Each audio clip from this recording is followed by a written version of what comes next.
ಶ್ರೀ ಗುರು ರಾಘವೇಂದ್ರ ಸ್ವಾಮಿ ಜ್ಯೋತಿಷ್ಯ ಮಂತ್ರಾಲಯದಲ್ಲಿ ತಮ್ಮ ತಪೋಶಕ್ತಿಯಿಂದ ವಾಕ್ಯ ಸಿದ್ಧಿ ಮಂತ್ರಸಿದ್ಧಿ ಪಡೆದಿರುವ ಪಂಡಿತ್ ಶ್ರೀ ಅಪ್ಪಟಾಚಾರ್ಯರು ತಾಂತ್ರಿಕ ಜ್ಯೋತಿಷ್ಯರು. ಶ್ರೀ ಸಾಯಿಬಾಬಾ ಹಾಗೂ ರಾಘವೇಂದ್ರ ಸ್ವಾಮಿಯ ಆರಾಧಕರು. ನಿಮ್ಮ ಸಮಸ್ಯೆಗಳ ಪರಿಹಾರಕ್ಕೆ ಇಲ್ಲಿದೆ ದಿವ್ಯ ಮಾರ್ಗ. ಡಿವೋರ್ಸ್ ಪ್ರಾಬ್ಲಮ್, ಅನಾರೋಗ್ಯ, ಪ್ರೇಮ ವಿಚಾರ, ಸಂತಾನ, ಸಾಲಬಾಧೆ, ಕೋರ್ಟ್ ಕೇಸ್, ವ್ಯಾಪಾರ, ಮಾಟ ಮಂತ್ರ ತಡೆ, ಶತ್ರುಕಾಟ, ಕೌಟುಂಬಿಕ ಕಲಹ, ಇನ್ನೂ ನಿಮ್ಮ ನಿಗೂಢ ಗುಪ್ತ ಸಮಸ್ಯೆಗಳಿಗೆ ಶ್ರೀ ರಾಘವೇಂದ್ರ ಸ್ವಾಮಿಯ ಮೂಲ ಬೃಂದಾವನ ರಹಸ್ಯ ಬಲಿಷ್ಠ ಪೂಜಾ ಶಕ್ತಿಯಿಂದ ಕೆಲವೇ ದಿನಗಳಲ್ಲಿ ಶಾಶ್ವತ ಪರಿಹಾರ ಶತಸಿದ್ಧ. ವಿಶೇಷ ಸೂಚನೆ: ಅಲ್ಲಿ ಇಲ್ಲಿ ಕೇಳಿ ಎಲ್ಲೂ ಪರಿಹಾರವಾಗದ ನಿಮ್ಮ ಸರ್ವ ಸಮಸ್ಯೆಗಳಿಗೆ ಇಲ್ಲಿದೆ ದಿವ್ಯ ಮಾರ್ಗ. ನಂಬಿಕೆಟ್ಟವರಿಲ್ಲವೋ ಈ ರಾಯರ. ನೀವು ಬಯಸುವ ನೆಮ್ಮದಿಯ ಜೀವನಕ್ಕಾಗಿ ಒಮ್ಮೆ ಸಂಪರ್ಕಿಸಿ. ಶ್ರೀ ಗುರು ರಾಘವೇಂದ್ರ ಸ್ವಾಮಿ ಜ್ಯೋತಿಷ್ಯ, ಪಂಡಿತ್ ಶ್ರೀ ಅಪ್ಪಟಾಚಾರ್ಯರು. ಫೋನಿನ ಮೂಲಕ ಪರಿಹಾರ. ಮೊಬೈಲ್ ಸಂಖ್ಯೆ 9081111181. ನಮಸ್ಕಾರ ಎಲ್ರಿಗೂ. ಶ್ರೀ ರಾಘವೇಂದ್ರ ಕಾರುಣ್ಯ ಚಾನಲ್ಗೆ ಸ್ವಾಗತ.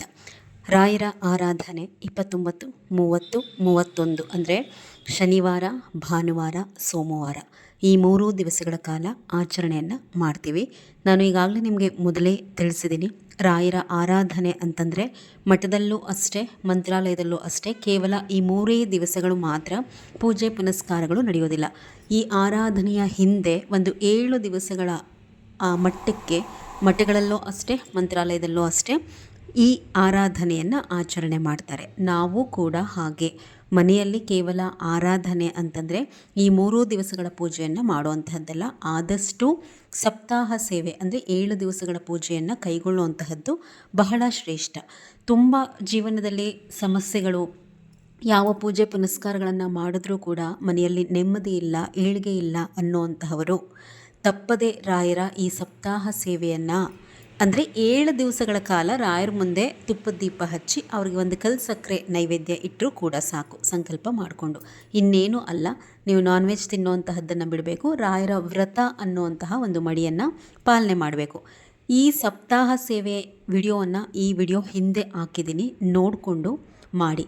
ಸಪ್ತಾಹ ಸೇವೆ ಆಗೋದಿಲ್ಲ 7 ದಿವಸಗಳ ಕಾಲ ಅನ್ನೋವಂತಹವರು ಎಲ್ಲರೂ ಕೂಡ, ಯಾರ್ಯಾರೆಲ್ಲ ರಾಯರ ಫೋಟೋವನ್ನು ಮನೆಯಲ್ಲಿ ಇಟ್ಕೊಂಡಿದ್ದೀರಾ, ತಪ್ಪದೇ ಇದನ್ನು ಯಾವುದೇ ಒಂದು ವ್ರತ ಅಂತ ಹೇಳಿ ಪರಿಭಾವಿಸದೆ ನಿಮ್ಮ ಸಮಸ್ಯೆಗಳನ್ನು ಕಳೆದುಕೊಳ್ಳೋದಕ್ಕೋಸ್ಕರ, ರಾಯರ ಅನುಗ್ರಹಕ್ಕೋಸ್ಕರ ಇದೇ ಗುರುವಾರದಿಂದ ಪ್ರಾರಂಭ ಮಾಡಿಕೊಂಡು ರಾಯರ ಮುಂದೆ ತುಪ್ಪದ ದೀಪವನ್ನು ಗುರುವಾರ, ಶುಕ್ರವಾರ 2 ದಿವಸಗಳ ಕಾಲ ಈ 3 ದಿವಸಗಳ ವ್ರತದ ರೀತಿಯ ಆಚರಣೆಯನ್ನು ಮಾಡಿ. ತುಂಬ ಒಳ್ಳೆಯದಾಗುತ್ತೆ. ಜೊತೆಯಲ್ಲಿ ಮಾಡಲೇಬೇಕು ಕೂಡ. ಆರಾಧನೆಯ ಪೂಜೆಯನ್ನು ಯಾರೆಲ್ಲ ನೆರವೇರಿಸ್ತೀರ ಮನೆಯಲ್ಲಿ, ತಪ್ಪದೆ ಅಂತಹವರೆಲ್ಲರೂ ಕೂಡ ಇದೇ ಗುರುವಾರದಿಂದ ಸಂಕಲ್ಪ ಮಾಡಿಕೊಂಡು ಈ 3 ದಿವಸಗಳ ಸೇವೆಯನ್ನು ಮಾಡಿಕೊಂಡು ಅದೇ ರೀತಿ ಆರಾಧನೆಯ ಪೂಜೆಯನ್ನು ಮುಂದುವರಿಸ್ಕೊಂಡು ಹೋಗಿ. ಈ ವಿಡಿಯೋ ಆದಮೇಲೆ ನೆಕ್ಸ್ಟು ಗುರುವಾರದ ಪೂಜೆಯನ್ನು ಕಂಪ್ಲೀಟ್ ಡೀಟೇಲ್ ಆಗಿ ಹೇಗೆ ಮಾಡುವಂತಹದ್ದು ಅಂತ ಹೇಳಿ ವಿಡಿಯೋ ಹಾಕ್ತೀನಿ. ಆದರೆ ಈ 3 ದಿವಸಗಳ ರಾಯರ ಈ ಆರಾಧನೆಯ ಮುಂಚೆ ಗುರುವಾರ, ಶುಕ್ರವಾರದ ಪೂಜೆ ಹೇಗೆ ಮಾಡುವಂತಹದ್ದು ಅಂತ ಹೇಳಿ ಇದರಲ್ಲಿ ನಿಮಗೆ ತಿಳಿಸ್ಕೊಡ್ತೀನಿ. ಇದೆಲ್ಲವೂ ಕೂಡ ನಾನು ನಿಮಗೆ ಹೇಳುವಂತಹದ್ದು ಒಂದು ಶಾಸ್ತ್ರೋಕ್ತವಾದಂತಹ ಪೂಜಾ ವಿಧಾನಗಳು. ಮಾಡಿಕೊಂಡು ಎಷ್ಟೋ ಒಳ್ಳೆಯದನ್ನು ಕಂಡಂತಹವರಿದ್ದಾರೆ. ನಿಮಗೂ ಕೂಡ ಒಳ್ಳೆಯದಾಗಲಿ ಅನ್ನುವಂತಹದ್ದು ಮಾತ್ರ ನನ್ನ ಆಶಯ. ಯಾವ ರೀತಿ ಪೂಜೆಯನ್ನು ಮಾಡುವಂತಹದ್ದು ಅಂತಂದರೆ ಮೊದಲೇ ಹೇಳಿಬಿಡ್ತೀನಿ. ನೀವು ಈ ಗುರುವಾರ ಸಂಕಲ್ಪ ಮಾಡಿಕೊಂಡು ಪೂಜೆಯನ್ನು ಪ್ರಾರಂಭ ಮಾಡಿದ್ರೆ ಗುರುವಾರ, ಶುಕ್ರವಾರ, ಶನಿವಾರ, ಭಾನುವಾರ, ಸೋಮವಾರ ಈ 5 ದಿವಸಗಳ ಕಾಲ ಯಾವುದೇ ಕಾರಣಕ್ಕೂ ದಯಮಾಡಿ ಮನೆಯಲ್ಲಿ ನಾನ್ ವೆಜ್ಜನ್ನು ಮಾಡಬೇಡಿ. ಆದಷ್ಟು ಫ್ಯಾಮಿಲಿ ಮೆಂಬರ್ಸ್ಗೂ ಕೂಡ ಹೇಳಿ ಹೊರಗಡೆ ತಿಂದು ಮನೆಯಲ್ಲಿ ಓಡಾಡುವಂತಹದ್ದು ಬೇಡ. ಯಾಕೆ ಅಂದರೆ ಎಂದಿಗಿಂತ ತುಂಬ ಹೆಚ್ಚಿನ ಮಟ್ಟದಲ್ಲಿ ರಾಯರ ಅನುಗ್ರಹ ಆರಾಧನೆಯ ಸಮಯದಲ್ಲಿ ಮಾಡುವಂತಹ ಈ ವ್ರತ ಇರುತ್ತಲ್ಲ, ಈ ಸಂದರ್ಭದಲ್ಲಿ ರಾಯರ ಸಾನ್ನಿಧ್ಯ ಮನೆಯಲ್ಲಿ ತುಂಬ ಹೆಚ್ಚಾಗಿರುತ್ತೆ. ಹಾಗಾಗಿ ಈ ರೀತಿ ಅನಾಚಾರಗಳು ನಡೆಯುವಂತಹದ್ದು ಬೇಡ.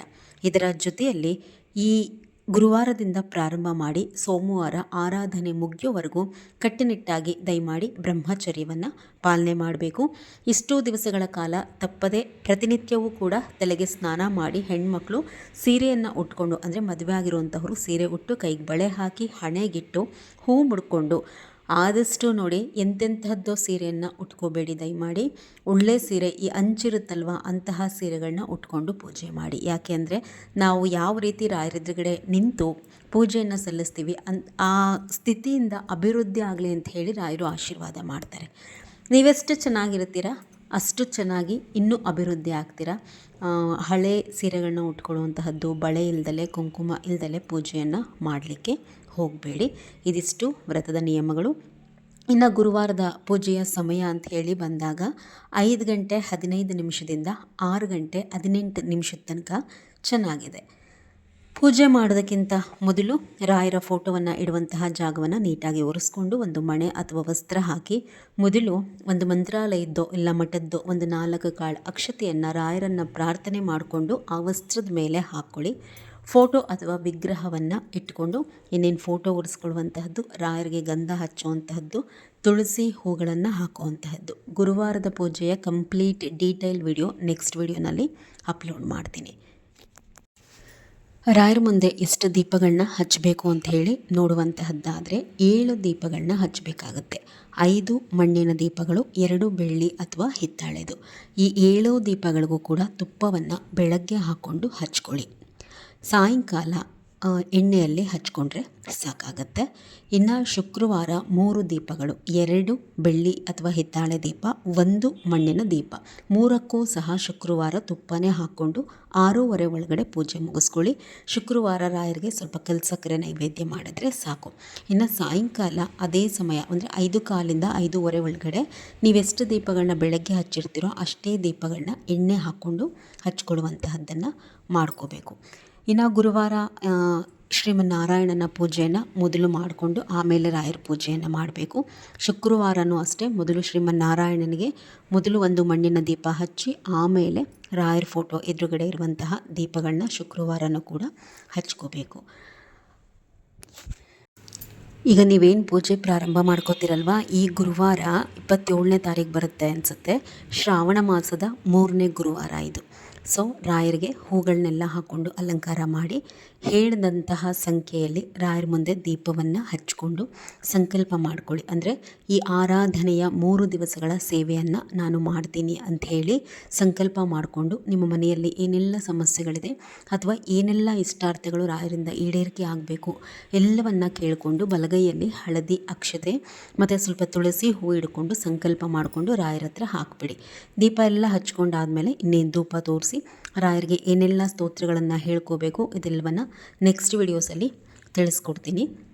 ಸ್ತೋತ್ರ ಸೇವೆ ಆದಮೇಲೆ ರಾಯರಿಗೆ ಹಾಲು ಬೆಲ್ಲ ನೈವೇದ್ಯ ಇಟ್ಟರೆ ಸಾಕು.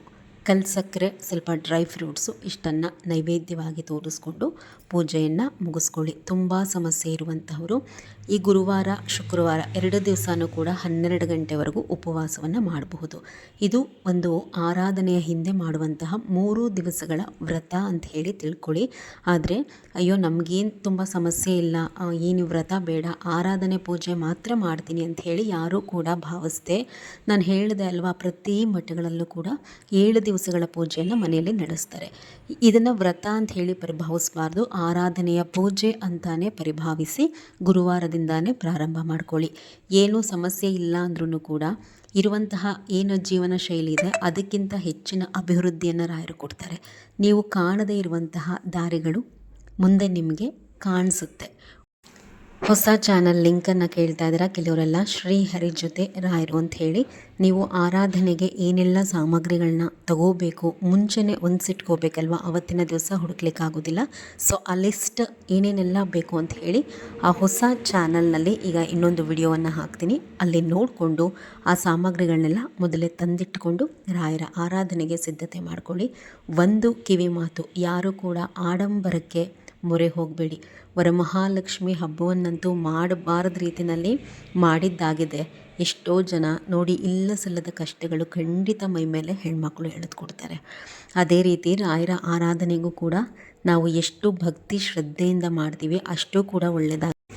ಅತಿಯಾದಂತಹ ಅಲಂಕಾರ ಡೆಕೋರೇಷನ್ ಯತಿಗಳಿಗೆ ಖಂಡಿತ ಕೂಡ ಸಲ್ಲೋದಿಲ್ಲ. ಅದು ಇನ್ನೊಂದು ರೀತಿ ತೊಂದರೆಗಳಿಗೆ ಎಡೆ ಮಾಡಿಕೊಡುತ್ತೆ.